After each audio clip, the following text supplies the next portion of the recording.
नमस्कार, जय हिंद, जय Bharat and welcome to Dev talks. This is Adi Achint. आज बात करेंगे इंडिया रशिया रिलेशंस की। हमको पता है थोड़े टाइम पहले मॉस्को में हमारे national security adviser Ajit Doval साहब गए। उसके बाद now we know that Jaishankar ji is also there in Russia as we speak and उसके बाद पुतिन साहब का भी विजिट भारत में है।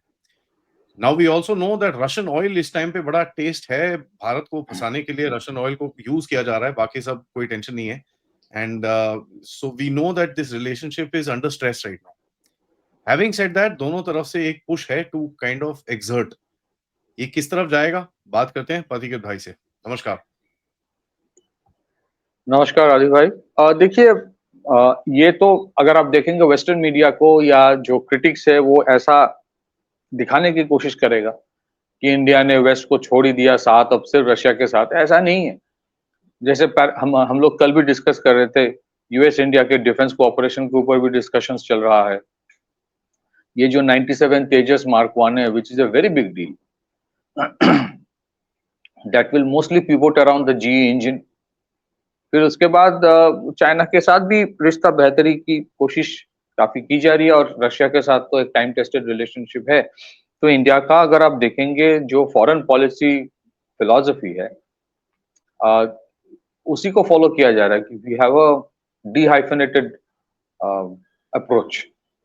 रशिया के साथ रिश्ता बेहतर करने का मतलब ये नहीं है कि अमेरिका को छोड़ दिया, और अमेरिका के साथ रिश्ता बेहतर करने का मतलब कतई ही नहीं है कि रशिया के साथ कोई नाता नहीं रखेंगे। So we are typically actually moving on that direction। ऐसा नहीं है कि सडनली कुछ चेंज हुआ है। और ये जो एक स्ट्रेटेजिक ऑटोनॉमी इंडिया का है, इसी से कुछ लोगों को बहुत एतराज है वेस्ट में, क्योंकि उनका इंटरेस्ट सर्व नहीं होता। It's not about transactions only. Transactions जहां पे हो रहा है, अगर हम अमेरिका से कुछ ले रहे हैं तो उसके लिए पैसा भी दे रहे हैं। ऐसा नहीं है कि चैरिटी में ले रहे हैं। जब आप चैरिटी करते हो then you can demand for more. लेकिन अमेरिका या वेस्टर्न यूरोप, वेस्टर्न हेमिस्फीयर कोई चैरिटी नहीं करता। बट देन दे डिमांड की तुम्हारा फॉरेन पॉलिसी भी मैं कंट्रोल करूंगा। That's where the problem lies. So अभी अगर आप देखेंगे इस रिलेशनशिप में दो चीजें हैं। We find some interesting statements made by हम हमारे जो एक्सटर्नल अफेयर्स मिनिस्टर है, उन्होंने एक स्टेटमेंट दिया, मैं उसको कोट करता हूं। उन्होंने कहा कि the tariff and non tariff barriers, removing bottlenecks in logistics, promoting connectivity through the international north-south transport corridor, the Northern Sea Route and the Chennai-Vladivostok corridor, and ensuring smooth payment mechanisms. These are the main issues. वो discuss करने ये गए हैं, और वो कह रहे हैं कि हमारे जो इंडिया रशिया रिलेशनशिप या ट्रेड है, ये प्रीडोमिनेंटली एनर्जी और डिफेंस के ऊपर ही पिवोटेड है। अभी तो खास करके it's on energy only, but इस बास्केट को और डाइवर्सिफाई करना पड़ेगा, और उसके लिए देखना है कि टैरिफ और नॉन टैरिफ जो बैरियर्स है, how to deal with those. And अगर आप देखेंगे how the trade trajectory has moved, 2021 में हमारे जो ट्रेड था, Indo Russian trade, that was $13 billion। by 2024-25 it has gone up to $68 billion। So it is a 700% rise in the past 5 years। लेकिन invariably इसका lion share is about import of energy by India। So एक trade imbalance तो definitely है। There's a huge trade imbalance to the tune of $59 billion US। Now 59 US billion dollar का जो trade deficit है, I think what India is saying is that इसको address करना जरूरी है, which means you have to diversify and spread the basket more of Indo Russian trade. And invariably we want Russia to take more goods from us. So what we can make out is that एक Indo Russian free trade agreement की तरफ भी जा सकता है the whole thing. उसमें as it is कि Russia has been saying for quite some time कि इंडिया के जितने सारे FMCG companies, consumer durable companies, automobile companies, they should invest in Russia, they should access the Russian market. So उसमें कुछ कुछ जगह पे some of the companies had apprehension, क्योंकि उनके जो इंस्टीट्यूशनल इन्वेस्टर्स है, most of the American Indian companies के जो इंस्टीट्यूशनल इन्वेस्टर्स एफआईआई है, there is a western hemisphere footprint, American western European countries, तो उनको सैंक्शंस के वजह से they are a little concern. तो So but I don't think ये पूरा इशू को सॉर्ट आउट नहीं किया जा सकता. You can open completely separate entities and do business. I'm sure something will be worked out. तो इसमें जो किया जा रहा है, देखिए oil trade is important, but oil trade बहुत सेंसिटिव भी होता है. एक खास रीजन जिसके वजह से ये ट्रेड में इतना बड़ा एक इजाफा आया है, वो because of the discounts that Russia is giving. और हमारे जैसे देश के लिए that is very very important. Sensitive होते हैं. कल अगर कोई और देगा रियलिटी, कल अगर कोई और वो डिस्काउंट देगा तो we will take it from that country. But what is important, यहाँ पे एक इंपॉर्टेंट स्टेटमेंट दिया गया है कि जयशंकर जी ने कहा कि an enduring strategic partnership must have a strong and sustainable economic component. In this context, I called on our businesses to do more trade, contemplate more investments, joint ventures, and open new frontiers of economic cooperation.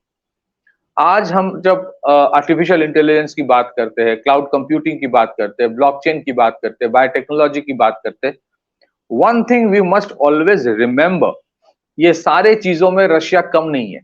Their marketing may not be at par with the Western countries.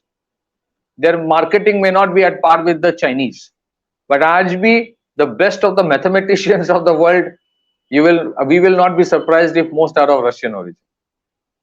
It's just that their marketing has not been at par, और बहुत सारी चीजों की वजह से sanctions they have been a little in the back, overshadowed हो गया है.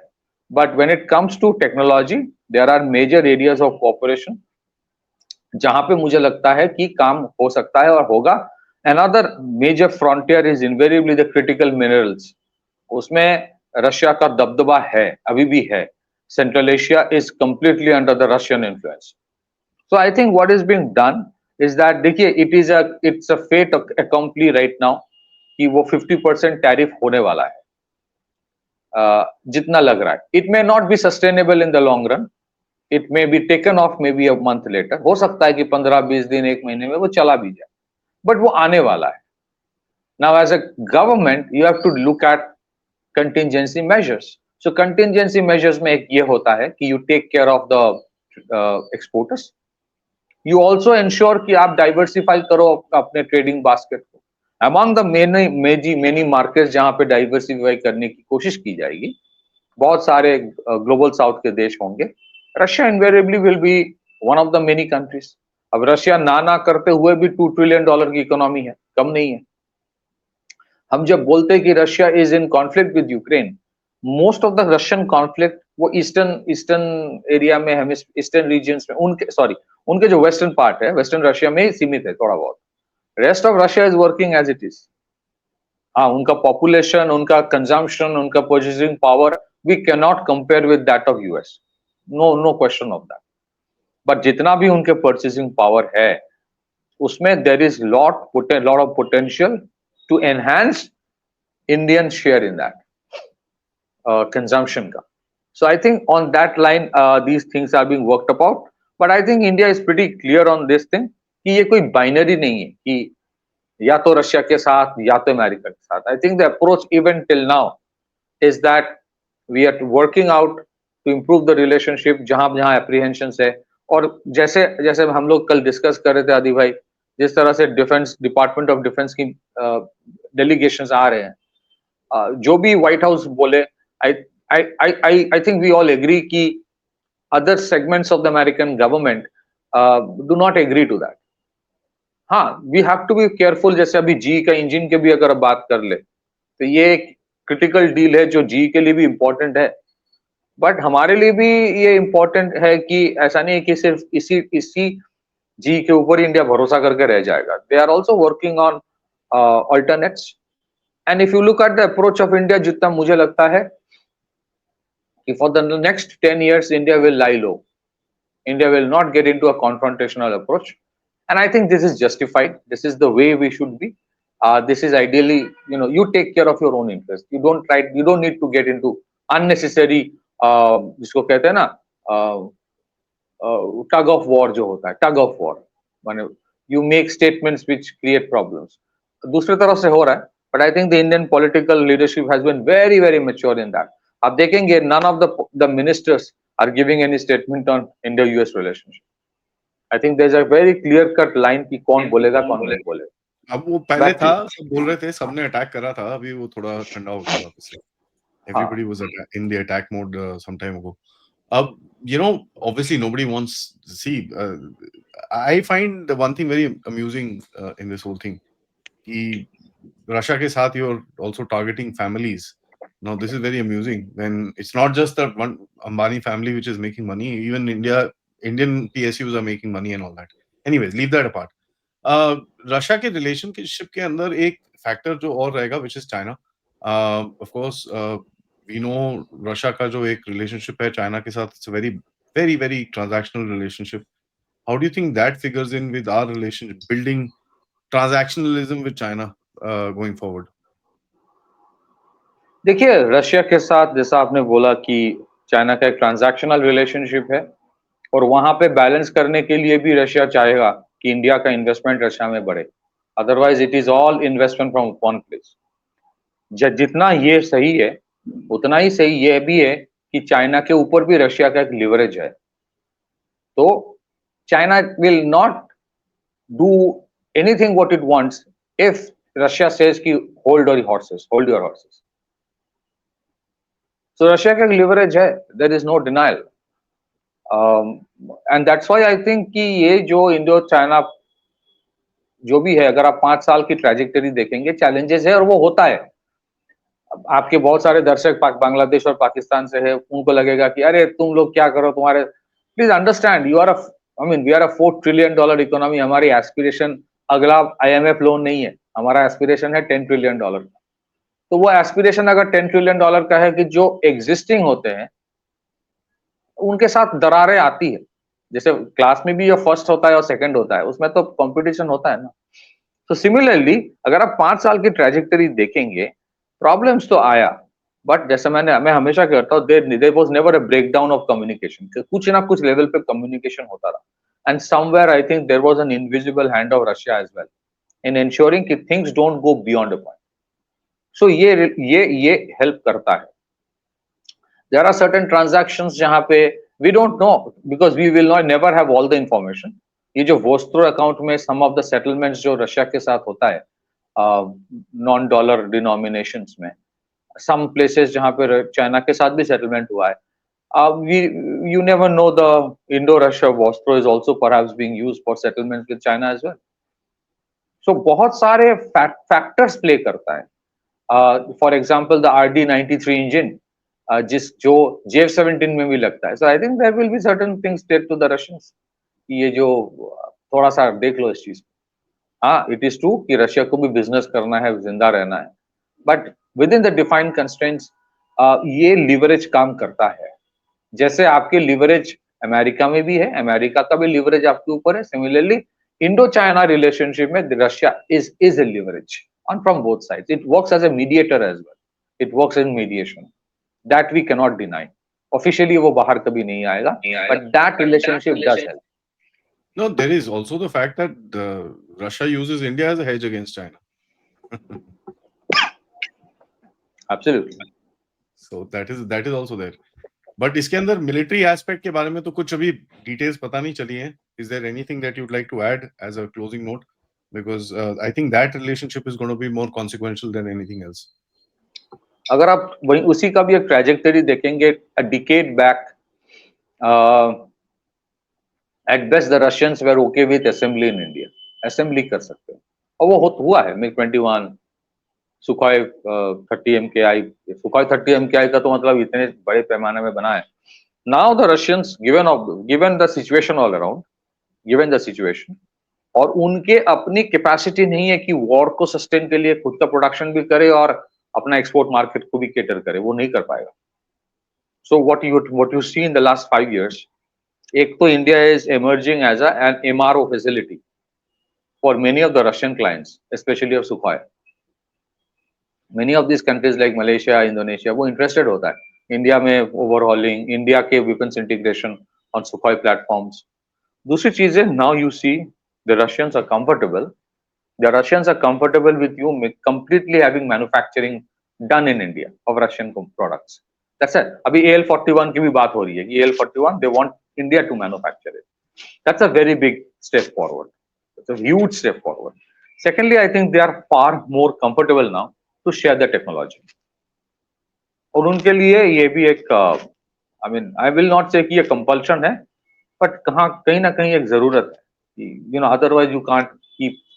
They also understand कि इंडिया भी मतलब वो तो अपना पाई लेगा ही. That's another. So I think from radars to next generation fighter planes, I think somewhere this balancing will be happening. Tejas के लिए, which is, you know, with all due respect, it's a low end aircraft, bulk low end aircraft. So you would have a balance with Americans with Tejas, GE wala. There's a balance with the Europeans with Rafale, and there's a huge counterbalance with the Russians in your fifth generation fighter aircraft. Yeah, more of, you know, 6 to 557. Yeah, high end radar जो वोरोनिस की बात चल रही है, या top and top notch जितने missiles है air to air या कुछ और मिसाइल्स की जो बात हो रही है. So I think there's a strategic balance all across happening, and you might see जो थोड़ा थोड़ा दिख रहा है कि the Russians are now willing to have joint ventures in India for manufacturing. AK-203 का जो प्रोडक्शन है, it's a joint venture. And the Russians this time have agreed to something जो कभी वो agree नहीं करते हैं कि eventually you would have 70% plus indigenized content in the AK-203, and that would become the hub for your global exports.